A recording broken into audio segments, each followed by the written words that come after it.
Today we're going to talk about something called average versus actual. And what we're trying to illustrate here, we're going to use a kind of an exaggerated example, is how the stock market's volatility can impact you into thinking that you're getting a greater return than you actually are.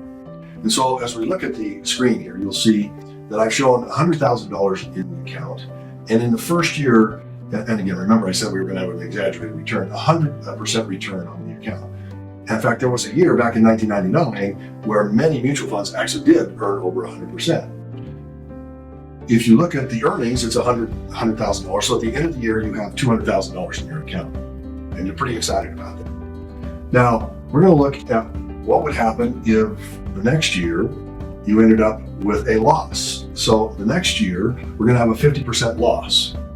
And you will see over here that you're back down to your original $100,000. Now, what's important to understand here is that if we look at the average rate of return, it shows 25%, meaning if I take a positive 100 and a negative 50 and add them together, I come up with a positive 50, which I divide by the number 2 for 2 years, and it gives me an average return of 25%. But the effective yield was 0.